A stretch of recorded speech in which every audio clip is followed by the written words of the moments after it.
Beautiful day, people are mowing their lawns. It's a cracker. So yeah, we've got the Massey, the Ferguson, I should say. It's not actually a Massey, it's a Ferguson behind me, the old grey T20, leaking a bit of oil. I've got that thing back on the grass, back on the road, back slashing. Did some slashing last weekend, and it's actually working really well. So leaking a bit of oil through the sump plug. So I've gone through the whole engine actually, and rewired it. I've done a few posts on it actually, a few videos on it. Yeah, rewired it. A lot of plumbing, and just pretty much gone through that whole engine. And when I've put that sump plug back on, it's nice and tight, but for some reason it's just leaking. So I'm just going to dump the oil. Still got good oil in it. Dump the oil and fix that plug. Let's have a look. Yeah, so I noticed a bit of oil down here on the ground as I was walking past over the last week or so. And what's happened is someone's actually made a makeshift sump plug. So obviously they've stripped out the sump plug back in the day whenever, and they've made this steel plate with some bolts on it. Which is fine. It actually, when I bought the thing, it never leaked, but it does now. So you can actually see it. It's actually leaking quite a bit. There's another drop forming now. One just dropped as I was filming this. I'm not sure if you saw it.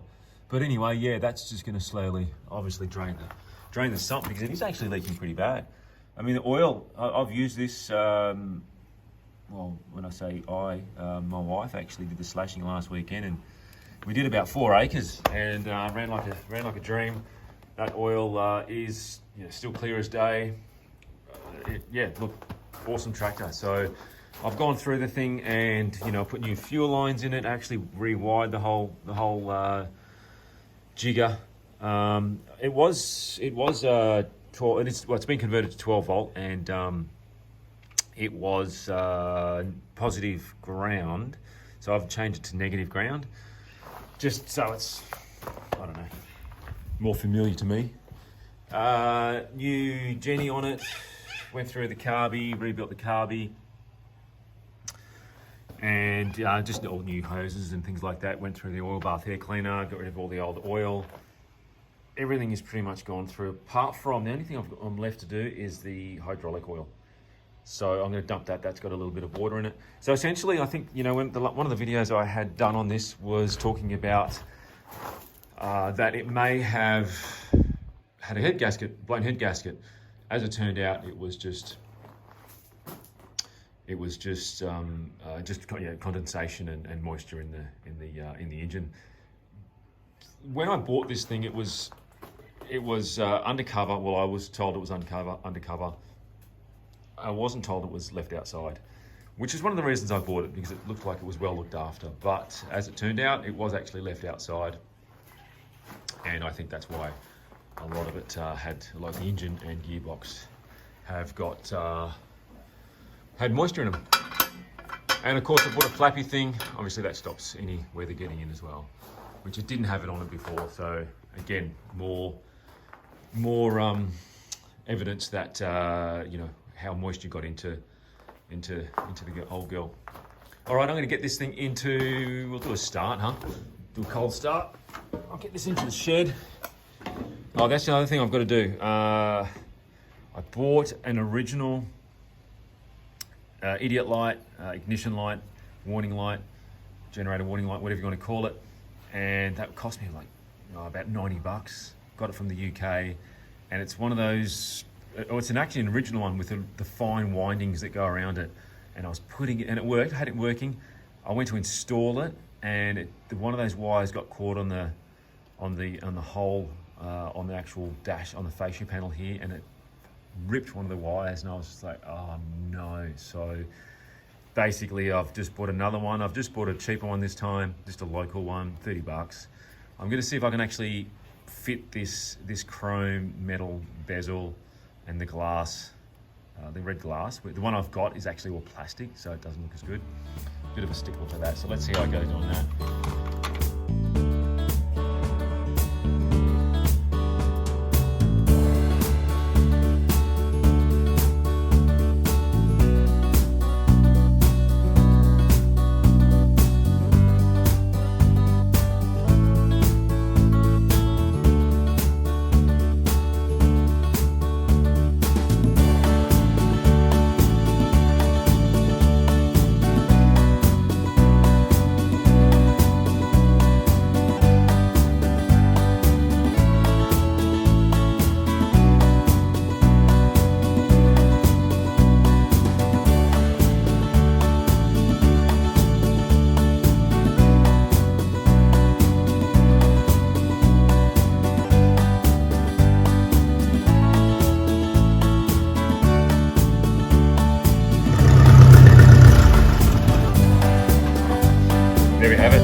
gear so she doesn't roll away on me.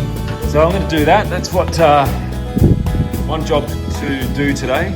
Fix that sump plug or that oil leak. Might put something under it now, otherwise it'll just leak everywhere all over my beautifully clean concrete floor. Got the slasher going. I'm not sure if I spoke about that. This thing, I got it from dragging along the ground.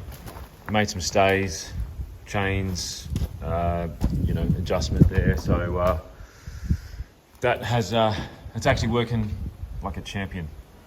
Happy with that because I wasn't actually going to use that slasher. I actually got it with the tractor, and the guy gave it to me, and I'm like, oh, I'm gonna buy another one. It was pretty ordinary, but ended up working out really well. So we're in the shed. I'll just quickly go through a few things with you guys.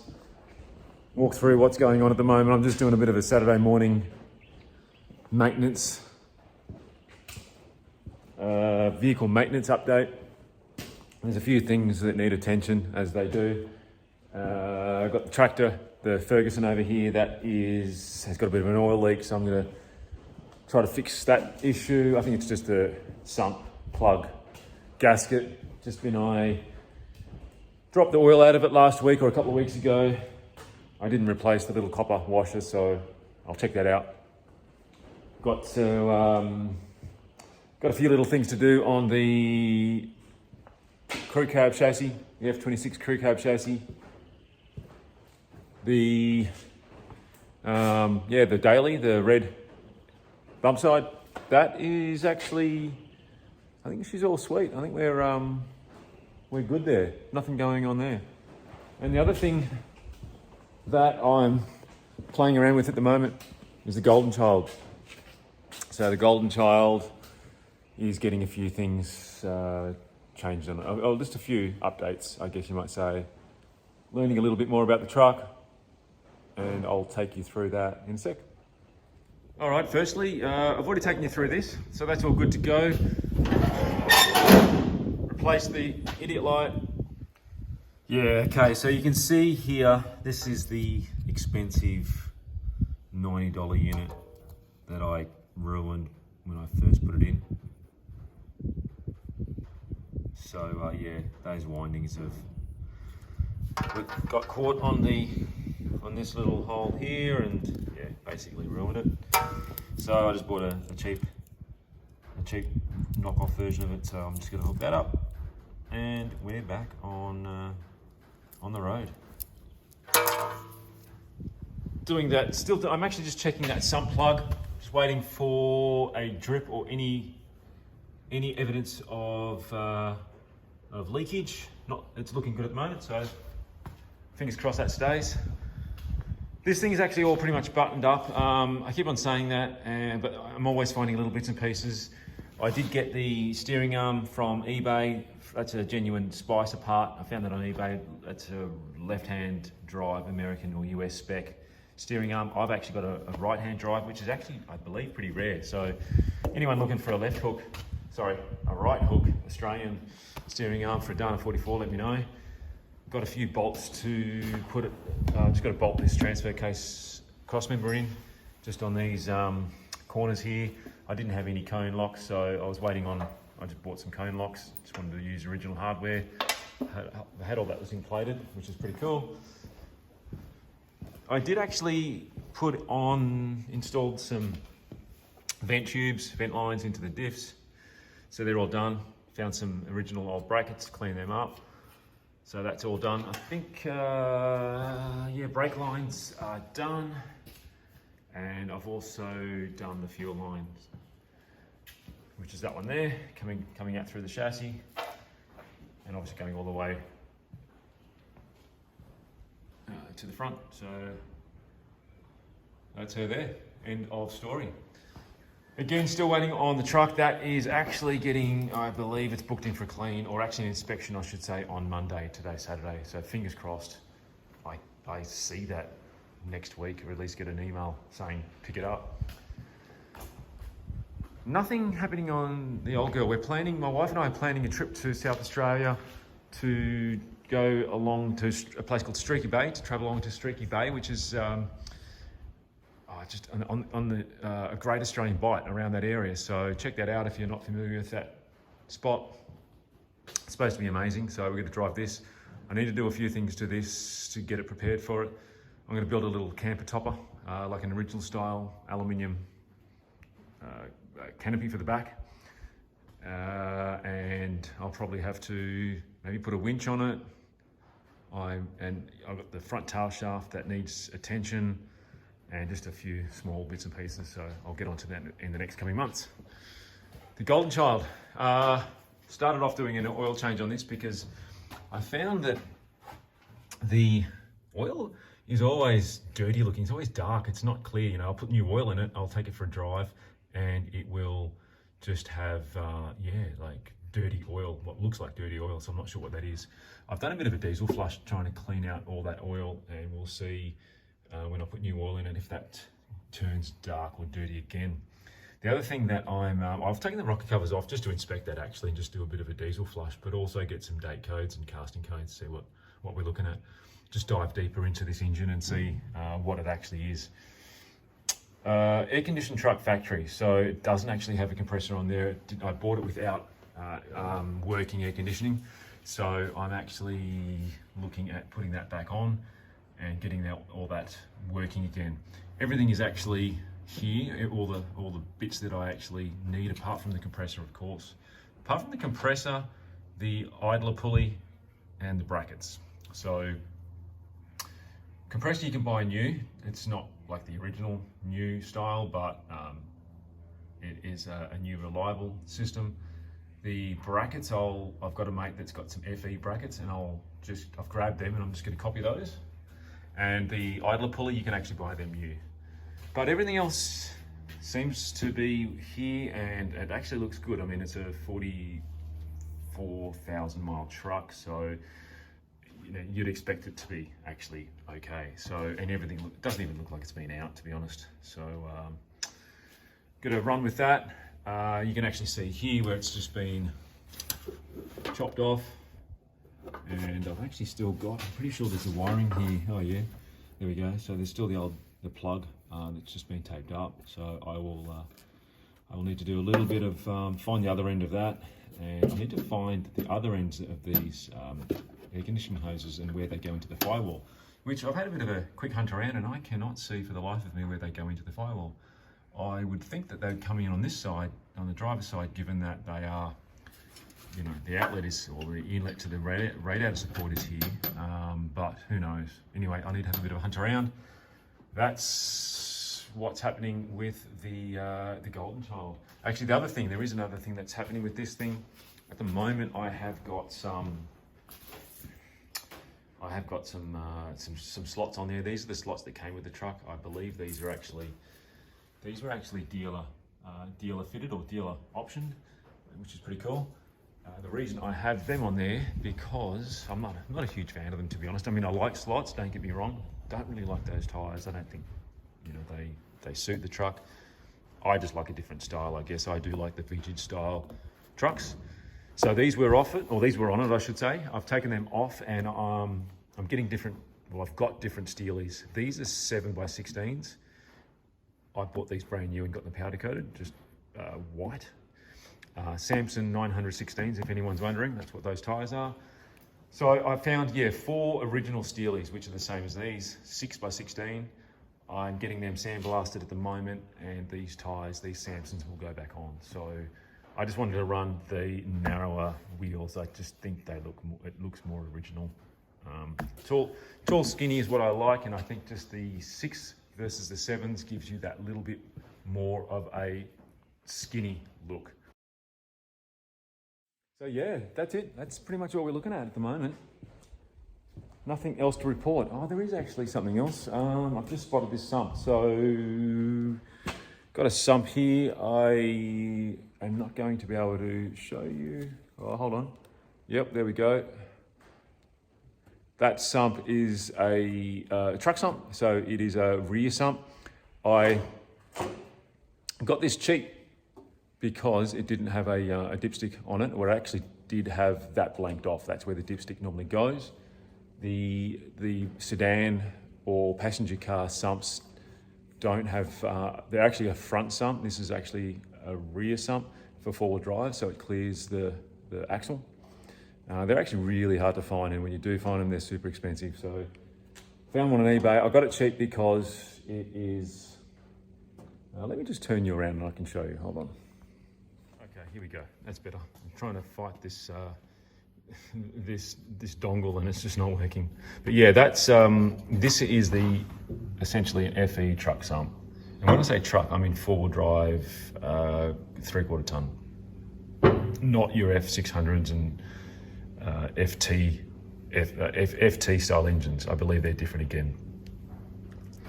So yeah, these obviously clear. These are the rear sump. So axle comes through here, and the reason that they made these for Highboys is to clear the axle. Oh look, honestly, I don't think. Actually, just to let you know that the Golden Child has actually a passenger car sump. So it clears big time. And people, I have read on forums and bits and pieces that you can't put one in, but you can. There's heaps of room, you can see there. That sump has got so much room between the axle and the sump itself. And these things don't articulate, you know, that much, right? So you can still get, and I reckon I could get that sump off in the truck. So for those that think that a front sump won't fit a truck or a Highboy, that's proof in the pudding. Going back to this sump, this is actually for the crew cab, for this chassis. Yep, like I said, got it cheap because it didn't have the dipstick. So it had a plate welded over the old hole. So I took that off, made this plate here to make it look factory. I just machined down some bolts. And you can see there, I'll shorten them up, and I'll probably put like a little TIG weld, just a little tack on there, I guess, to hold them on there. And I need to find a dipstick tube and dipstick, which I'll probably potentially source from another FE, a non-truck one. Hopefully that'll be the same length. I'm not sure on that. So it came with a dipstick, it came with a pickup tube. That's a little bit bent up, but I will straighten it. And a mains bolt, which you need. But apart from that, it's a really good sump. It's really straight. Yeah, it's a really nice sump actually. That's for the crew cab, like I just mentioned. I actually will be looking for one for the Golden Child as well, because I do want to change, I do want to pull the engine out of this and clean up the engine bay a little bit and actually bring it back to more of an OEM engine bay. The underside of that bonnet obviously is red oxide. It had an accident at some point, so that needs to be painted. And just the likes of, you know, these brackets should be black. I'll probably paint that intake. I've actually got an original air cleaner, which, yeah, it's not gonna flow as good, but I don't think, look, the amount of times I drive this, and I don't, you know, it's not a race car, so I don't think that's gonna be too much of an issue for me. So yeah, that engine will probably come out and I'll just detail, I guess you call it, detail it up a little bit, make it a bit more OEM. Put the aircon back on it, like I mentioned, and yeah, that's pretty much it. So we'll be looking for another rear sump, truck sump for the Golden Child. So anyone out there that's got one in any condition, shout out, let me know.